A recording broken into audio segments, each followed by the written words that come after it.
Assalamu alaikum. Nous allons poursuivre notre série sur le thème Vivre les 10 premiers jours de Dhul Hijjah avec nos enfants. L'épisode du jour portera sur la prière à l'heure.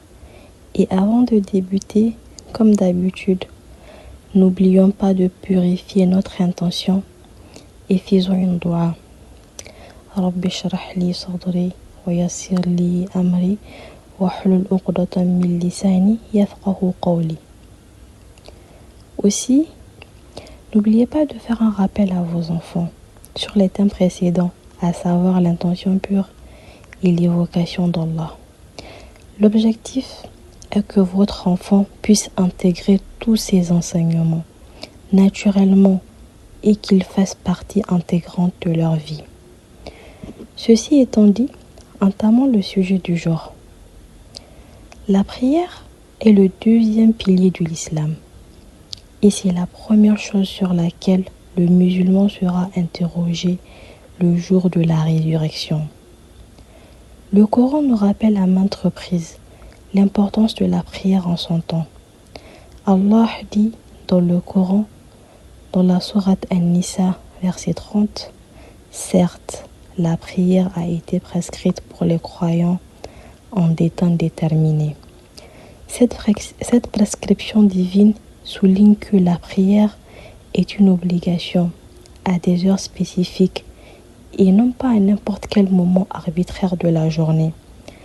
Accomplir nos prières aux heures prescrites démontre notre soumission à la volonté divine et renforce notre connexion spirituelle avec Allah. Le prophète Mohammed sallallahu alayhi wa sallam a également souligné l'importance de la ponctualité dans la prière à travers ses paroles authentiques, les hadiths. Voici quelques-uns de ces hadiths. Le prophète sallallahu alayhi wa sallam a dit: la prière effectuée en son temps est une lumière, une preuve et un moyen de salut pour le croyant le jour de la résurrection ou le jour du jugement, rapporté par un musulman. D'après Abdallah ibn Mas'ud, qu'Allah l'agrée, j'ai questionné le prophète sallallahu alayhi wa sallam. Quelle est l'œuvre la plus aimée par Allah? Le prophète sallallahu alayhi wa sallam a dit: la prière à son heure, rapporté par Muslim dans son Sahih. Ces hadiths mettent en évidence les bénéfices spirituels et les récompenses réservées à ceux qui observent leur prière à temps, tandis que ceux qui négligent cet aspect vital risquent d'encourir la désapprobation divine. Durant ces jours sacrés de Dhul Hijjah, nous pouvons essayer de transmettre à nos enfants cette habitude d'effectuer la prière à l'heure de façon motivante à travers une activité pratique et ludique. Je vous propose un exemple d'activité qui va dans ce sens. Il y aura deux manières de s'y prendre. Pour les parents qui se trouvent dans un pays où on entend l'appel à la prière, alhamdulillah, c'est un bon début. Par contre, pour ceux qui habitent dans un pays où malheureusement on n'entend pas l'appel à la prière, la première étape consistera à vous assurer d'avoir à la maison une horloge qui fera retentir l'appel à la prière dès qu'il est l'heure. Comme ça, dès qu'il est l'heure, vous pouvez interpeller votre enfant en lui disant: tu entends l'appel? C'est ton moment avec Allah. Faites vos ablutions avec votre enfant. Faites la prière ensemble et expliquez à votre enfant pourquoi c'est essentiel d'effectuer la prière à l'heure. Vous êtes le meilleur exemple pour vos enfants, car ce sont des éponges qui absorbent et imitent votre comportement. Pour pérenniser cette habitude de prier à l'heure chez votre enfant, faites un défi de 7 jours. Pendant 7 jours, vous allez faire vos prières à l'heure avec votre enfant. À chaque fois que vous y arrivez, il dessine une étoile sur une fiche que vous aurez préparée pour l'activité. À la fin des 7 jours, si vous avez réussi le défi, n'hésitez pas à féliciter votre enfant. Et je vous encourage toujours à les récompenser, même de manière symbolique, pour soutenir leur effort et leur donner envie de continuer dans leur lancée.